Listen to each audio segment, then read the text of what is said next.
Hey everybody, Austin back again. Today we're going to be taking a little bit of a casual look at the PlayStation TV, which just came out this past week in North America.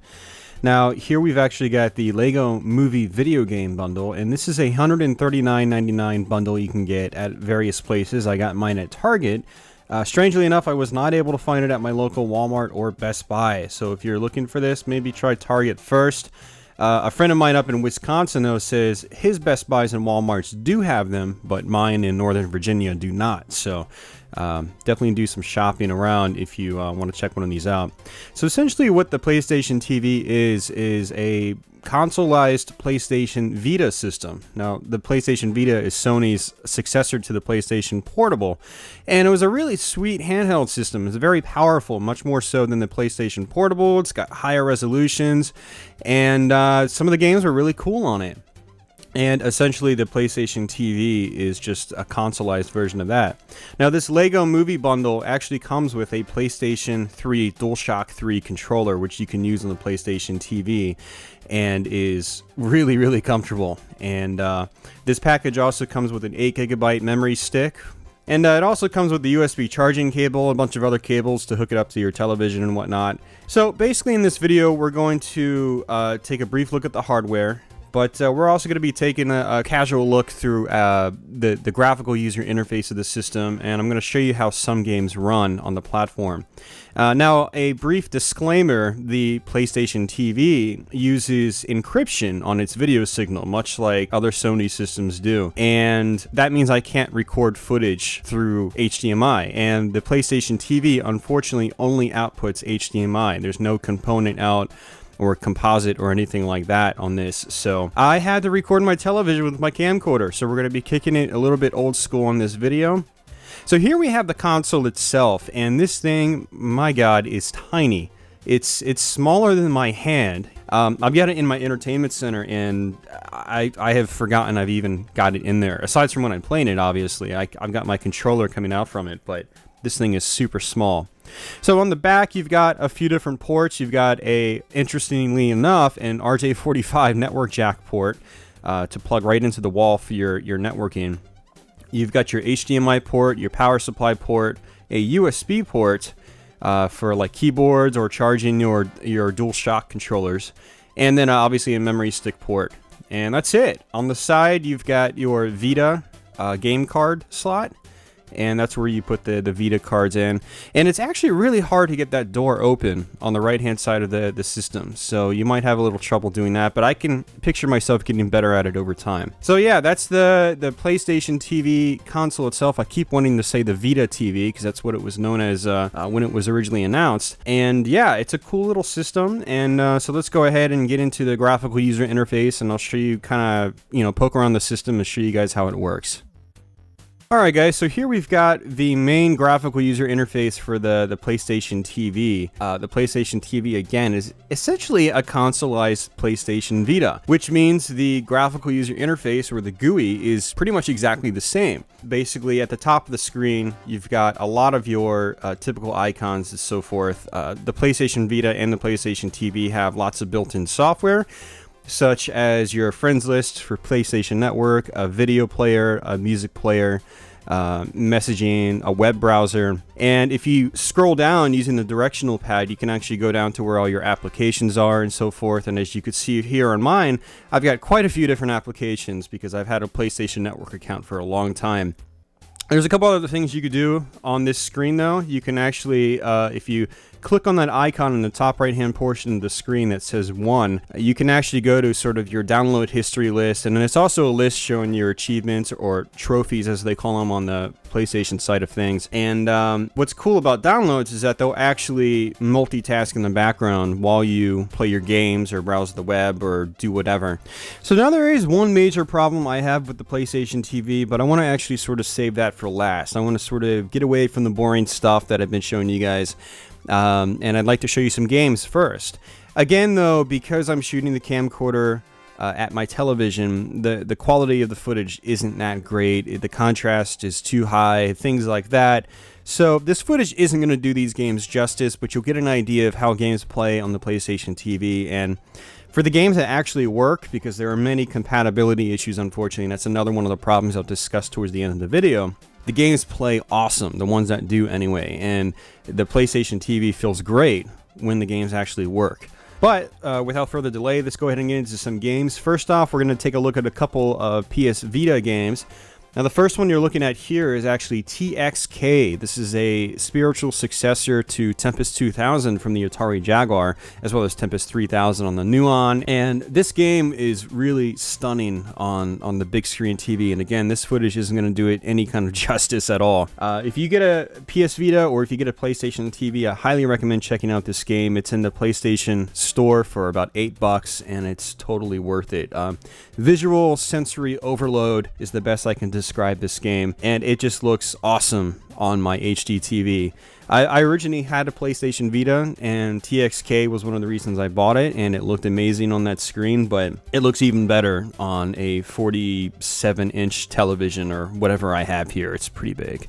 So, alright, next up we've actually got Dragon's Crown, which is sort of a throwback to the old Dungeons & Dragons arcade game by Capcom, Arcade Games, because they had multiples. And this is a really fun beat-em-up game with some leveling up and RPG elements as well, and pseudo-adventure elements. It's a really, really cool game I highly recommend checking out. It looks fantastic on the television, and again, this footage isn't going to do it justice, especially with the blur factor, and it's really tough to see what's going on, but trust me when I say this game looks awesome on the big screen, and I can't wait to try other Vita games, like Vita-specific games on my television, because from what I've tried so far, they all look fantastic. They're all very responsive, the controller inputs are responsive, and everything just feels excellent, so this is definitely the way to play Vita games for the ones that work. Next up, we've got some original PlayStation Portable games, or at least technically one. This is Ultimate Ghosts and Goblins. Now, PSP games, they have lower resolutions than PlayStation Vita games, so obviously they're not going to look nearly as good as PlayStation Vita games, but it still looks surprisingly good. I mean, it's blurry and it's kind of muddy here and there, but it's full screen. One of the problems with the original PlayStation Portable is when you hook those up to a television, they were never full screen. They only took up about half the screen, and there were these huge, huge borders around the TV. And if you play them downloaded on the PlayStation Vita, they are full screen, which is great. I've never seen a PlayStation Portable game full screen on a television like that, and it's great playing them full screen like that.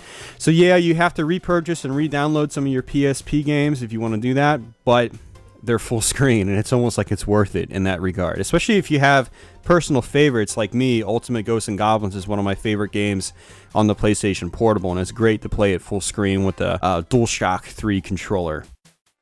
So next up, we'll go ahead and stick with the PlayStation line of things, and we'll go to PS1. And as you can see here, we've actually got the original Jet Moto running. Now, unlike the PSP, the PlayStation 1 games are they've got big borders on both sides of the screen. So, and that's to keep the original 4:3 aspect ratio, which makes sense. So that's the only downside to PlayStation 1 games. They look good, they're crisp and so forth, and obviously they look dated, which you should expect from that.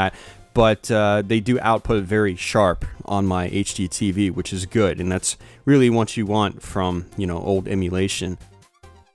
So moving along, we've got a PlayStation mini game. This is actually Pinball Fantasies, and now, for those of you guys that don't know, the PlayStation minis are essentially like indie efforts or quick and easy arcade or computer ports. Here we've got Pinball Fantasies, which is a port of an old computer game, Amiga, you know, PC, etc., etc.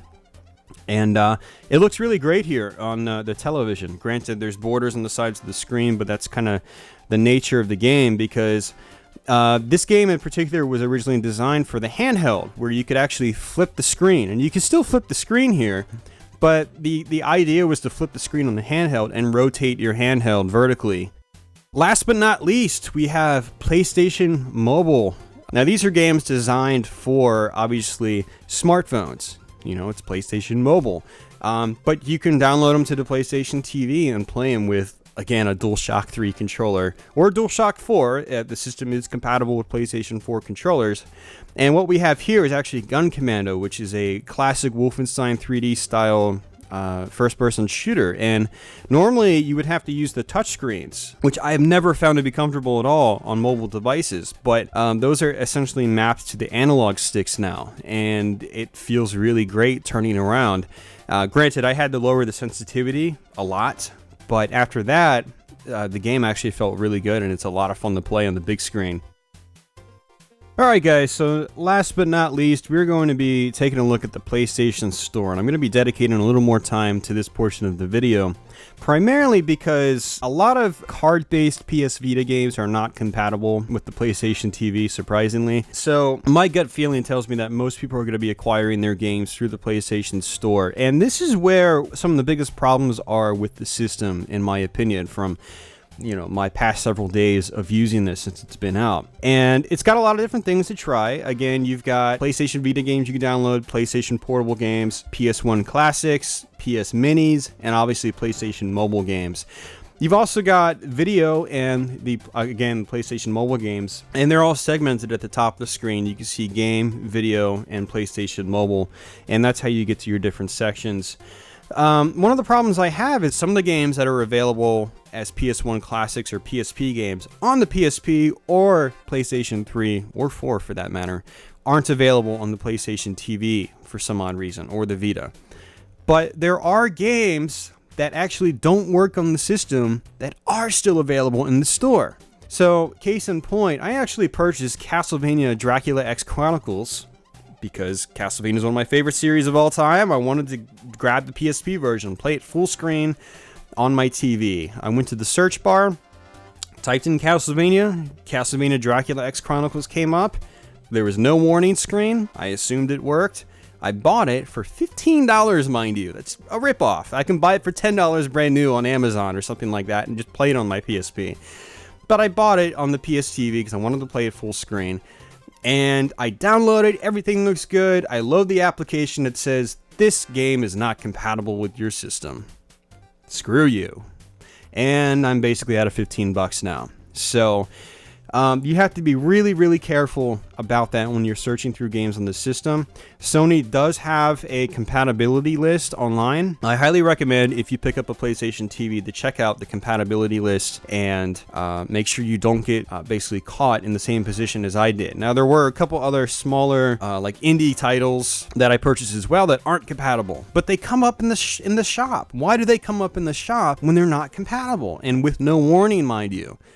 That is just terrible design, awful, horrendous design.